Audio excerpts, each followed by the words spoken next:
नमस्कार दोस्तों हम एक ऐसे देश में रहते हैं जहां पर अभिनेत्री करीना कपूर को इसलिए ट्रोल किया गया क्योंकि उन्होंने अपने बच्चों का नाम तैमूर और जहांगीर रखा।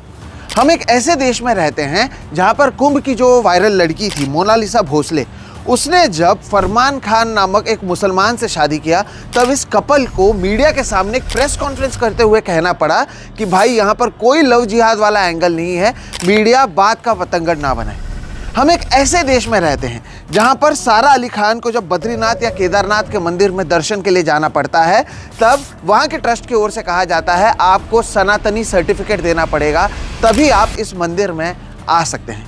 कहने का मतलब यह है कि जब भी बात हिंदू मुस्लिम इंटरफेथ इंटरकास्ट हो जाती है हमारे देश के बहुत सारे लोगों के दिमाग में भूसा भर जाता है, वो ट्रोल करने लग जाते हैं। इसे लेकर नफरत लगातार फैलती जा रही है। तो वहीं इस सब के बीच में इस आग में घी डालने का काम महाराष्ट्र की सरकार ने किया है। महाराष्ट्र सरकार की ओर से जो अभी बजट सत्र चल रहा है उसमें एक बिल लाया गया, धर्म स्वातंत्र बिल। इसे इंट्रोड्यूस भी किया गया और इसे विधानसभा और विधान परिषद में पास भी कर लिया गया। और धर्म स्वातंत्र बिल जो है 2026 वो आप समझ लें एंटी कन्वर्जन बिल है, जहां पर ऐसा सरकार का कहना है कि अगर किसी का जबरन एक धर्म से दूसरे धर्म में परिवर्तन किया जा रहा है, फोर्स्ड कन्वर्जन किया जा रहा है, तो इसके खिलाफ इस बिल को लाया गया है। और इसी के चलते विपक्ष के भी कई लोगों ने यह कहा है कि अगर ये बिल एंटी कन्वर्जन है, किसी को ज़बरदस्ती कन्वर्ट किया जा रहा है, उसके खिलाफ है तो हम समर्थन करते हैं।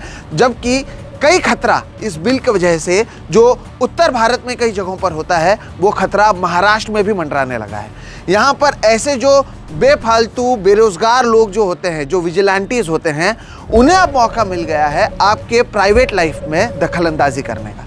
ये वही बात है कि मेरे अंगने में तुम्हारा क्या काम है, लेकिन अब ये ताकत कई लोगों को महाराष्ट्र की सरकार ही दे रही है और इसमें महाराष्ट्र का विपक्ष भी बड़े पैमाने पर विफल रहा है, जिसके वजह से अब ऐसा लगता है, जो मैं पहले भी कह चुका हूं, कि जिस तरह के नियम गाय पट्टे में देश के दिखाई देता है, महाराष्ट्र भी धीरे धीरे अब उसी गाय पट्टे का हिस्सा बनता जा रहा है।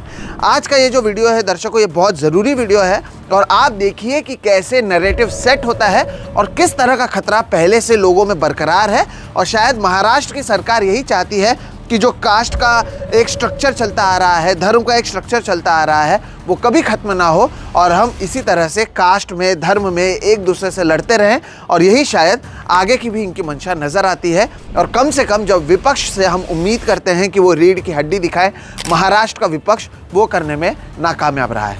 पूरी खबर आज आप देखिएगा और समझिएगा कि किस तरह से महाराष्ट्र को भी हम गाय पट्टे में पूरी तरीके से ढकेल रहे हैं। नमस्कार दोस्तों, मेरा नाम है सोहित मिश्रा और आप सभी का एक नए एपिसोड में बहुत बहुत स्वागत है। अगर आपने अभी मेरे इस चैनल सोहित मिश्रा ऑफिशियल को सब्सक्राइब नहीं किया है तो ज़रूर कर लें।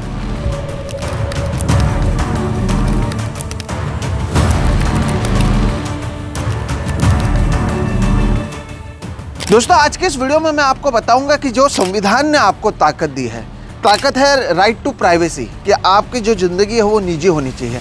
राइट टू फ्रीडम और राइट टू फेथ, आप तय करेंगे आपका धर्म क्या होगा। इन सभी का किस तरह से धज्जियां महाराष्ट्र की सरकार की ओर से उड़ाई जा रही है और कैसे अब वो आपके निजी जीवन में भी दखलंदाजी कर सकते हैं। पहले आप समझिए कि पूरा मामला क्या है। 16 और 17 मार्च को 2 दिन में महाराष्ट्र में विधान परिषद दोनों जगहों पर ये जो बिल मैंने आपको कहा, धर्म स्वतंत्रता बिल, उसे पेश किया गया और उसे पास करा लिया गया। अब जब इस बिल को लाया गया तब जो महाराष्ट्र के मुख्यमंत्री हैं देवेंद्र फडणवीस, उन्होंने कहा है कि हम इस बिल को ला रहे हैं ताकि लोगों के धर्म को बचा सकें, उन्हें आज़ाद रख सकें, वो चूज़ करें कि वो कौन से धर्म में रहना चाहते हैं। उनका कहना है कि बहुत जगहों पर धर्म का जो कन्वर्जन होता है, यानी धर्म परिवर्तन किया जाता है, कई जगहों पर ज़ोर ज़बरदस्ती करके लोगों को परिवर्तन किया जाता है, कई जगहों पर उन्हें घूस दिया जाता है, कई जगहों पर उनके साथ ऐसी बातें की जाती है कि मजबूरन वो अपने धर्म को परिवर्तन करते हैं। तो इसे रोकने के लिए वो इस बिल को ला रहे हैं। और तो और उनकी ओर से ये भी कहा गया, जब कई सारे सवाल हैं जो मैं आपको आगे भी बताऊंगा, तो उन्हें भी शायद पता था कि ऐसे सवाल उठेंगे, लेकिन उनकी ओर से यही कहा गया कि हम किसी एक धर्म के खिलाफ नहीं हैं, या ये जो बिल है ये किसी धर्म के खिलाफ नहीं है, बल्कि हर किसी को एक तरीके से ताकत देता है कि वो अपने धर्म को चूज़ करें और वो फोर्सफुली कन्वर्ट ना हो, उसके लिए इस बिल को लाया गया है। महाराष्ट्र से पहले 12 दूसरे राज्यों में इस तरह के बिल आए हुए हैं, जिसमें ओडिशा, कर्नाटका, हरियाणा, राजस्थान, अरुणाचल प्रदेश जैसे राज्य शामिल हैं और अब महाराष्ट्र में भी इस बिल को लाया गया है। अब ये नियम क्या है आप देखिए। जैसे कि मैंने कहा, देवेंद्र फडणवीस की ओर से कहा गया है कि अगर आपको कन्वर्ट होना है आप हो सकते हैं, लेकिन अगर आपको फोर्सफुली कन्वर्ट किया जा रहा है तो आप नहीं हो सकते, और आपको बचाने के लिए इस बिल को लाया गया है। बहरहाल आप नियम देखिए, फिर मैं आपको बताता हूँ असली खेल क्या है। नियम के अनुसार अगर किसी को अपने धर्म का परिवर्तन करना है, if someone wants to convert, दूसरे धर्म में उसे जाना है, तो कम से कम उन्हें 60 दिन का नोटिस जो है वो कंसर्न अथॉरिटी को, जो भी वो अधिकारी होंगे, उन्हें देना होगा। उसके साथ ही साथ ये जो आप नोटिस देंगे कि मैं फलाने धर्म से फलाने धर्म में कन्वर्ट होना चाहता हूँ, तो आपके ये जो नोटिस है उससे ये अधिकारी जो हैं अपने दफ्तर के बाहर चिपकाएंगे और 30 दिन का समय दिया जाएगा कि अगर किसी को इसे लेकर ऑब्जेक्शन हो तो वो इसे इस अधिकारी के सामने ला सकते हैं। और अगर उसके बावजूद आप कन्वर्ट होते हैं तो उसके बाद भी जो बाकी का जो डिक्लेरेशन करना है, फॉर्मल डिक्लेरेशन, उसे अगले 21 दिन में करना ज़रूरी होगा। अगर आप ऐसा नहीं करते हैं तो आपका जो धर्म परिवर्तन है उसे जायज़, उसे लीगल नहीं माना जाएगा। और तो और अगर किसी को अनलॉफुल, गैर कानूनी तरीके से किसी का धर्म परिवर्तन करते हुए पकड़ा गया तो उसे 7 साल की सज़ा और 1 लाख का फाइन होगा। अब ये है नियम, लेकिन जो अब मैंने आखिरी लाइन बोला है उसी से हम शुरुआत करते हैं। अनलॉफुल कन्वर्जन, ये कैसे तय होगा कि अगर कोई अपने धर्म को बदल रहा है, कोई एक धर्म से दूसरे धर्म में जा रहा है, वो अनलॉफुल है, गैर कानूनी है, ये आप साबित कैसे करेंगे? क्योंकि यहाँ पर इस बिल में ये कहा गया है कि शिकायत कौन कर सकता है। शिकायत जिससे कन्वर्ट किया जा रहा है वो शख्स कर सकता है, उसके भाई, उसकी बहन, उसके माँ बाप, उसके रिश्तेदार, और अगर आपने बाय ब्लड, बाय मैरिज और एडॉप्शन रिलेटेड हैं तो कोई भी इसके बारे में कंप्लेन कर सकता है। ये बात यहाँ पर बताई गई है। और तो और दर्शकों, यहाँ पर आगे ये कहा गया है कि जब ऐसी शिकायत आएगी तो पुलिस मामले की जांच करेगी और बर्डन ऑफ प्रूफ अक्यूज्ड पर रहेगा। यानी समझिए, कल मैं अपने धर्म को चेंज कर रहा हूँ, मैं एक्स धर्म से वाई धर्म में जा रहा हूँ, मैंने ये नोटिस दिया और नोटिस लगाया और मेरे किसी रिश्तेदार ने जाकर कंप्लेन कर दिया कि देखो ये जो है ये फोर्सफुली धर्म परिवर्तन कर रहा है फलाने के कहने पर। तो फलाने के कहने पर जब ये कहा गया तो जिस पर आरोप लगाए गए, अब बर्डन ऑफ प्रूफ उसके ऊपर है कि आप साबित करो कि आप ज़बरदस्ती कन्वर्ट नहीं कर रहे हो। अब यहीं से खेल की शुरुआत होती है। मैं आपको बताता हूँ कैसे। हम भारत देश में रहते हैं और भारत देश में दर्शकों पहले से ही कई सारे जात पात धर्म मौजूद हैं। हम लगातार देखते आए हैं कि आप धर्म छोड़ दीजिए, जब लोग दूसरे जात में भी शादी करते हैं तो यहाँ पर ऑनर किलिंग होती है। और यहाँ पर तो हम बात कर रहे हैं कि अगर कोई अपने धर्म को बदलना चाहता है तो उसे बचाने के लिए ज़बरदस्ती अगर कोई बदल रहा है तो ये नियम ला रहे हैं। आप इस खबर को देखिए, महाराष्ट्र का ही एक खबर है। एक कॉन्टेक्स्ट को समझने के लिए खबर देखना बहुत ज़रूरी है। महाराष्ट्र के जालना में एक लड़की है जिसने दूसरे धर्म के एक लड़के के साथ केवल शादी उसने अपने धर्म को नहीं बदला, इंटरफेथ मैरिज किया। तो उसके माँ बाप ने उस औरत को 2 महीने तक गाँव में चेन से बांध कर रख दिया था।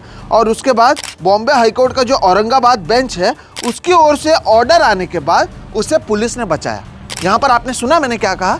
यहाँ पर मैंने आपको एक कॉन्टेक्स्ट यही दिया है कि केवल उसने दूसरे धर्म के एक शख्स से शादी की। वो लड़की ने अपने मन के मुताबिक, किसी ने उस पर फोर्स नहीं किया, उसे कोई पसंद था जो दूसरे धर्म का था, उसने केवल शादी की तो उसके माँ बाप ने उसे 2 महीने तक चेन से बांध कर रखा। अब आप सोचिए कि एक कोई लड़की इसी तरह की, वो अपने धर्म को बदलना चाहती है, शायद उसके माँ बाप उससे राज़ी ना हो, लेकिन वो खुद अपने धर्म को बदलना चाहती है और उसके माँ बाप कंप्लेन करते हैं कि फलाना एक शख्स है उसके कहने पर ये बदल रही है। तो वो आदमी कैसे साबित करेगा कि वो फोर्सफुली कन्वर्ट नहीं कर रहा है? ये रहा मुद्दा नंबर 1। यहाँ पर हमारे जो अधिकार हैं, हमारे संविधान ने हमें कई सारे अधिकार दिए। उसमें एक अधिकार है राइट टू प्राइवेसी, उसमें एक अधिकार है right to choosing your religion, freedom of religion. आप अपने धर्म को चूज कर सकते हैं और आपको आपकी चीज़ें, गोपनीयता, प्राइवेसी का अधिकार है। लेकिन जब मुझे 60 दिन पहले एक नोटिस लगाना पड़ रहा है कि मैं एक धर्म से दूसरे धर्म में कन्वर्ट होना चाहता हूं, तो यहाँ पर मेरा प्राइवेसी कहाँ चला जाता है? यहाँ पर क्या मेरे right to choose of my freedom of religion, इसका उल्लंघन नहीं है? जहाँ पर मैं अपने धर्म को चूज कर सकता हूँ, तो अब कोई बाबू, कोई अधिकारी के सामने जाकर उससे परमिशन लेने की ज़रूरत क्यों पड़ रही है? यहाँ पर कन्वर्जन की बात की जाती है। ये जो मैंने नोटिस की बात की है ना, मैं पहले आपको वो बता देता हूँ। यहाँ पर जब भी आप कोई स्पेशल मैरिज एक्ट से शादी करते हैं, यानी मेरी जो शादी हुई थी मेरी खुद की, हमने स्पेशल मैरिज एक्ट से शादी किया है। उसमें हमने मंदिर में आकर फेरे नहीं लिए, हमने संविधान की शपथ खाई थी और शादी की थी। तो ऐसे में जब आप स्पेशल मैरिज एक्ट की भी शादी करते हैं तो आपको नोटिस देना पड़ता है। आप नोटिस देते हैं और ये नोटिस जो है वो कोर्ट के बाहर लगता है और 30 दिन बाद आपको डेट मिल जाती है, आप शादी कर लेते हैं। अब कई जो बेरोजगार गुंडे होते हैं वो जाते हैं ऐसे जगहों पर और ये नोटिसेस देखते हैं। कहीं पर उनको इंटरकास्ट, इंटरफेथ शादी नज़र आती है, तब वो क्या करते हैं कि जिन लोगों की शादी हो रही है उनके घर वालों को परेशान करना शुरू कर देते हैं। और ऐसे एक के बाद एक कई सारे केसेस सामने आए हैं दर्शकों, जहाँ पर क्योंकि इंटरकास्ट या इंटरफेथ केवल शादी हो रही है तो उन्हें परेशान किया गया, शादियों को तोड़ा गया, शादियाँ रुकवाई गई, लोगों को डराया गया, धमकाया गया, माँ बाप पर प्रेशर लाया गया। ऐसे में आप सोचिए कि अगर आप अपने धर्म को बदलना चाहते हैं और ऐसे ही बेरोजगार लोगों को ये बात पसंद नहीं आती है, वो आपके माँ बाप के पास जाएंगे, उन्हें डराएंगे, धमकाएंगे, उनके थ्रू पुलिस में केस करवाएंगे और शायद आप अपने जिस पार्टनर के साथ रह रहे हैं उसके ऊपर जेल की कार्रवाई हो सकती है, 1 लाख का जुर्माना देना पड़ सकता है और उस शख्स को अब ये साबित करना पड़ेगा कि वो ज़बरदस्ती इससे धर्म को कन्वर्ट नहीं करा रहा था। क्या ये पुलिसिंग नहीं है? क्या हम एक पुलिसिंग स्टेट में रह रहे हैं? हम तो डेमोक्रेसी में रहते हैं, यहाँ पर लोकतंत्र है। लेकिन एक तरीके से इस नियम और इस कानून के वजह से सरकार ऐसे गुंडों को, ऐसे मवालियों को जो फालतू बैठे हुए हैं, जो खुद को किसी धर्म का रक्षक समझते हैं, उन्हें एक तरीके से एक टूल देती है। वो तय करेंगे आप किससे शादी करेंगे, वो तो पहले से तय कर रहे हैं। अब आप धर्म बदलेंगे या नहीं, इसकी भी जिम्मेदारी उनके पास दे दी गई है। तो जो एक प्राइवेट डिस्कशन होना चाहिए था दर्शकों, वो अब पब्लिक अप्रूवल और स्टेट अप्रूवल बनकर रह गया है। सरकार और दूसरी दुनिया, ये जनता तय करेगी कि जो आपका एक प्राइवेट, एक निजी फैसला था, आप फलाने धर्म से फलाने धर्म में जा रहे हैं जिससे किसी और को कोई लेना देना नहीं है, तो वो खत्म होता हुआ नजर आ रहा है। जैसे कि मैंने कहा, भारत में महाराष्ट्र पहला राज्य तो है नहीं, इससे पहले 12 राज्यों में भी ऐसी चीज़ें हुई है। 2022 में मध्य प्रदेश की इस फैसले को आप देखिए, मैं क्यों नोटिसेस की बात कर रहा हूँ। मध्य प्रदेश हाईकोर्ट ने 2022 में एक जो प्रोविज़न वहाँ पर जब इस तरह के लॉ लाया गया था मध्य प्रदेश में, तो उसे स्ट्रक डाउन किया। एक ऐसी ही प्रोविज़न था जहाँ पर कहा गया था कि आपको डिस्ट्रिक्ट एडमिनिस्ट्रेशन को नोटिस देना होगा कि आप आपके धर्म को बदलना चाहते हैं। और यहाँ पर अदालत की ओर से कहा गया था कि ये राइट टू लाइफ और राइट टू प्राइवेसी के अगेंस्ट जाता है। आप अपनी ज़िंदगी का फैसला खुद ले सकते हैं, आपको अपनी ज़िंदगी निजी रखने का हक जो है हमारा संविधान देता है, और उसके खिलाफ क्योंकि यह फैसला जाता है तो उसे स्ट्रक डाउन किया गया है मध्य प्रदेश के हाई कोर्ट में 2022 में। जब केवल आधे घंटे के रिसर्च में इस खबर को मैं निकाल सकता हूँ, तो जब सरकार ये फैसला लेती है, 60 दिन के नोटिस की बात करती है, क्या महाराष्ट्र सरकार के अधिकारियों को ये फैसला नज़र नहीं आया? क्या उन्होंने यहाँ पर ये बातें नहीं देखी? अरे दूसरे राज्य को छोड़िए, महाराष्ट्र की हम बात करते हैं। दिसंबर 2024 में महाराष्ट्र के होम डिपार्टमेंट ने ये पाया कि महाराष्ट्र में इंटरकास्ट और इंटर रिलीजन मैरिज की वजह से, जो इंटरकास्ट शादियाँ होती है, इंटर रिलीजन शादियाँ होती है, उसके बाद ये जो कपल होते हैं उन पर बहुत सारा अटैक होता है। उसे लेकर महाराष्ट्र के होम डिपार्टमेंट ने खुद ने SOPs बनाए और तो उन्होंने कहा कि एक सेफ हाउस बनाया जाना चाहिए ऐसे कपल्स की रक्षा के लिए। महाराष्ट्र के होम डिपार्टमेंट को देवेंद्र फडणवीस ही संभालते हैं और अब वो आके कह रहे हैं कि ये किसी धर्म के खिलाफ नहीं है, किसी जात के खिलाफ नहीं है, ये तो हम लोगों को जो ज़बरदस्ती धर्म परिवर्तन करते हैं उसी को रोकने के लिए है। लेकिन आपको मैंने कॉन्टेक्स्ट दिया, इस देश में करीना कपूर अपने बच्चों का क्या नाम रखे उसे लेकर जब उसे ट्रोल किया जाता है, जब वो कुंभ की वायरल लड़की किसी से शादी करती है उसे लेकर ट्रोल किया जाता है। यहाँ पर कोई अपने धर्म को नहीं बदल रहा है, तब भी जब इतने बड़े पैमाने पर हो हल्ला होता है, आप सोचिए अगर कोई एक धर्म से दूसरे धर्म में जाएगा तो कितने बड़े पैमाने पर हो हल्ला होगा। इसलिए जो सरकार चाहती है कि आप केवल इतना पर फोकस करें, हम किसी के खिलाफ नहीं है, ऐसा नहीं होता है। आप एक तरीके से मॉरल पुलिसिंग कर रहे हैं, आप एक तरीके से सरकार को और इस जनता को ताकत दे रहे हैं तय करने का कि फलाने की ज़िंदगी कैसे होनी चाहिए, फलाना क्या करना चाहिए, क्या नहीं करना चाहिए। 2023 में देखिए, मंगल प्रभात लोधा महाराष्ट्र में आते हैं, मुंबई से आते हैं, बिल्डर हैं, बड़े मंत्री हैं, उन्होंने तो ये कह दिया था कि 1 लाख से ज़्यादा लव जिहाद के मामले महाराष्ट्र में मौजूद हैं। जब उनसे कहा गया प्रूव कीजिए, कहाँ से आंकड़े लाए, कोई आंकड़ा उनके पास मौजूद नहीं है। नीतीश राणे, ये भी अपने आप को हिंदू धर्म का रक्षक बताते हैं, बहुत बातें करते हैं। उनकी ओर से तो 2025 में कहा गया था, ये जो गरबा होता है, जहाँ पर गरबा खेला जाता है, उसे उन्होंने एपी सेंटर कहा था लव जिहाद का, कि यहीं पर जो है हिंदू लड़कियों को बरगलाया जाता है, लव जिहाद होता है। लव जिहाद का मतलब क्या है? ये सभी लोगों के जो दिमाग है उसमें भूसा भरा, पहले केरला स्टोरी ने और अब आ रहा है केरला स्टोरी 2। सच्चाई यह है कि अब केरल में इलेक्शंस हैं, अलग अलग जगहों पर इलेक्शंस है, तो हिंदू मुस्लिम करना चाहिए। अब यहाँ पर मुद्दा उठाकर वहाँ पर बताया जाएगा कि बहुत जगहों पर लोगों के धर्म को बदला जाता था, हमारी सरकार जहाँ जहाँ पर आई वहाँ पर लोगों ने, हमने रोक लगाई कि लोग एक धर्म से दूसरे धर्म में कन्वर्ट ना हो। लेकिन क्या ये बात सच है?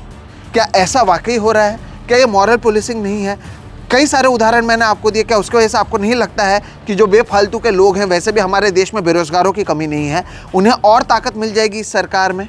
क्या ये महाराष्ट्र में मुमकिन है? आप सोचिए, हम महाराष्ट्र में हैं। महाराष्ट्र में एक ज़माना था जो अब हम बात करते थे कि ये देश का सबसे फॉरवर्ड थिंकिंग राज्य है। यहाँ से कितने बड़े बड़े थिंकर्स, कितने बड़े बड़े रेवोल्यूशनरीज बाहर आए हैं। महात्मा फुले जिस महाराष्ट्र से आते हैं, जिन्होंने अपनी पूरी ज़िंदगी धर्म में और जात पात में जो लोग लड़ रहे थे उसके खिलाफ इन्होंने अपनी पूरी ज़िंदगी लगा दी। उस महाराष्ट्र में अब आप सरकार को ये ताकत दे रहे हैं, एक फलाना अधिकारी को ताकत दे रहे हैं कि वो तय करे कि कोई कन्वर्ट होगा या नहीं होगा। ये कौन से महाराष्ट्र की हम बात कर रहे हैं? ये कौन से रेवोल्यूशनरीज की हम बात कर रहे हैं? क्या इनकी तस्वीरों का इस्तेमाल भी हमें करना चाहिए? इतने रिफॉर्म्स हुए, ये जो रिफॉर्मिस्ट थे हमारे, इन्होंने क्यों अपनी जिंदगी लगा दी? ये कौन सा राज्य बनता जा रहा है महाराष्ट्र? ये गाय पट्टा का हिस्सा आप नहीं मानते हैं? और यहाँ पर सबसे बड़ा सवाल है विपक्ष से। विपक्ष में कांग्रेस, एनसीपी के अधिकांश लोग थे, वो चुप रहे।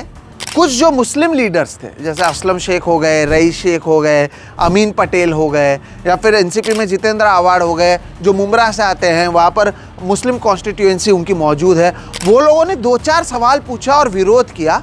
शिवसेना यूबीटी, जिन्हें बड़े पैमाने पर मुसलमानों ने वोट दिया था, वो उन्होंने इस बिल का सपोर्ट किया, ये कहते हुए कि अरे ये तो जो ज़बरदस्ती कन्वर्जन हो रहा है उसी के खिलाफ तो ये बिल है।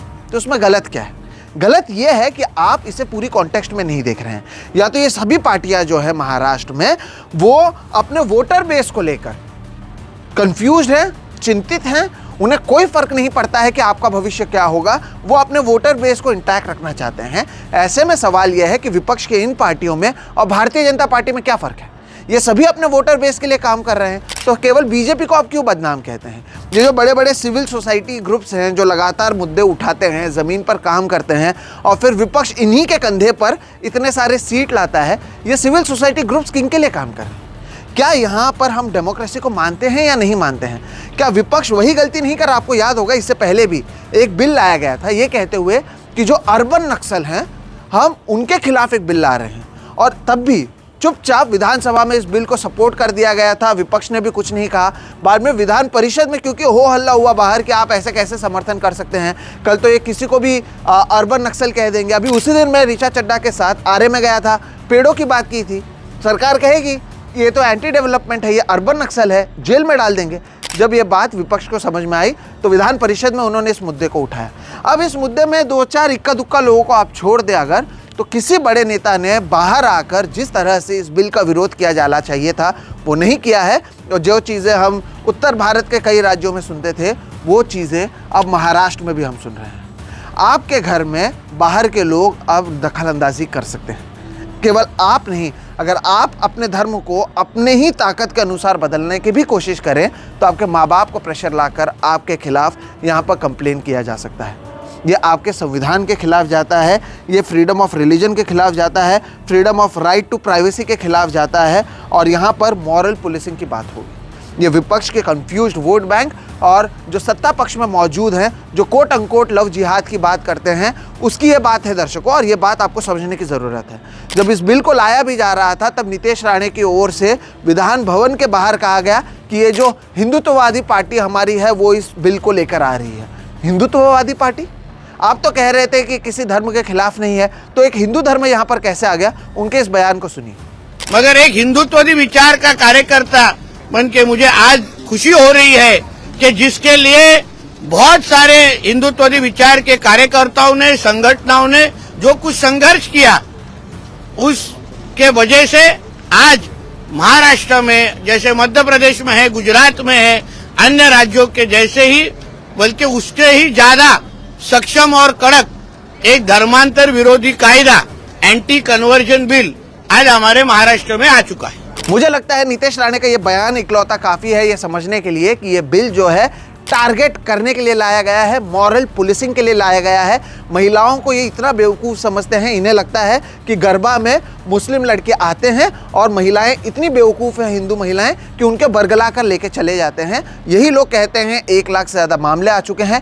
इनसे जब प्रूफ मांगो तो ये देते नहीं हैं, लेकिन इनके पास इतनी ताकत है और विपक्ष के पास शायद बुद्धि की इतनी कमी है, या वो भी केरला स्टोरी और केरला स्टोरी 2 देख चुके हैं कि कोई भी इसका विरोध जिस तरह से किया जाना चाहिए वो नहीं किया गया है। और अब महाराष्ट्र भी एक मॉरल पुलिसिंग स्टेट बनता हुआ नजर आ रहा है। हम नॉर्थ कोरिया में यह बात सुनते हैं, हम दूसरे देशों में यह बात सुनते हैं, महाराष्ट्र में भी अब ऐसी बातें होंगी, मुझे नहीं लगा था, लेकिन मुबारक हो, आप और मैं अब संविधान के आधार पर नहीं, आपके सोसाइटी में जो लोग ऑनर किलिंग करते हैं, जो बड़ी बड़ी बातें करते हैं, वो तय करेंगे आपका फैसला क्या होगा, आपका भविष्य क्या होगा, आप क्या करेंगे। और इस सब के बीच में हमारा विपक्ष महाराष्ट्र में सोता हुआ नजर आ रहा है। दोस्तों, हमारे देश में पहले से ही जात जात के नाम पर, धर्म धर्म के नाम पर लोग एक दूसरे से लड़ते नजर आ रहे हैं। लोगों को मारा जाता है, चेन करके बांध के घर पर रखा जाता है। इस सब के बीच में हमारी सरकार एक नया टूल दे रही है, एक और हथियार दे रही है ऐसे लोगों को जो तय करना चाहते हैं कि आप क्या करेंगे। और इस सब के बीच में विपक्ष एक बार फिर से चुप है, और ये कम से कम मेरे लिए विकसित महाराष्ट्र का कोई भी यहाँ पर एक भी निशान मिलता हुआ नजर नहीं आ रहा है। मैं उम्मीद करता हूं इस वीडियो के जरिए इस बिल और इस बिल को लेकर जो भविष्य मुझे नजर आ रहा है वो मैंने आपको बताने की कोशिश की है। अगर आपको ये खतरा दिखाई देता है तो ये आप दूसरे लोगों के साथ भी साझा करें जो सोचेंगे कि अरे क्या ही फर्क पड़ता है, ये तो जो ज़बरदस्ती कन्वर्ट कर रहे हैं उनके लिए लाया गया। नहीं, ये मॉरल पुलिसिंग के लिए लाया गया है। वो चाहते हैं आप गेटोइजेशन में रहें, हिंदू हिंदू के साथ, मुस्लिम मुस्लिम के साथ, और एक दूसरे से बातचीत ना हो, या फिर एक दूसरे से मिले नहीं, या फिर आप किसी दूसरे धर्म के साथ भी ना जाएं। ये सभी तरह से ये सभी चीज़ें जो है उसी तरफ ये नज़र करती हैं। आप खाप पंचायत की बात करते हैं, महाराष्ट्र में सैराट फिल्म आई हुई थी, तब भी ऐसे मुद्दे उठाए गए, और इन मुद्दों को और आग में घी डालने का काम हमारी सरकार कर रही है विपक्ष के समर्थन के साथ। फिलहाल इस वीडियो में इतना ही। मैं उम्मीद करता हूँ कि जो चिंता मैं महसूस कर रहा हूँ आपको भी वो चिंता नज़र आ रही होगी। फिलहाल अगर आपको ये वीडियो पसंद आता है तो एक अपील यही है, आप केवल इसे लाइक ना करें, ज़्यादा से ज़्यादा लोगों तक भी इस वीडियो को साझा करें ताकि उन्हें भी पता चले हम क्या बात कर रहे हैं। और अगर अब भी आपने मेरे इस चैनल सोहित मिश्रा ऑफिशियल को सब्सक्राइब नहीं किया है तो वो भी कर लें, हम आगे भी ऐसे वीडियोस करते रहेंगे। फिलहाल दीजिए इजाज़त। मेरा नाम है सोहित मिश्रा, आप देख रहे हैं सोहित मिश्रा ऑफिशियल। नमस्कार।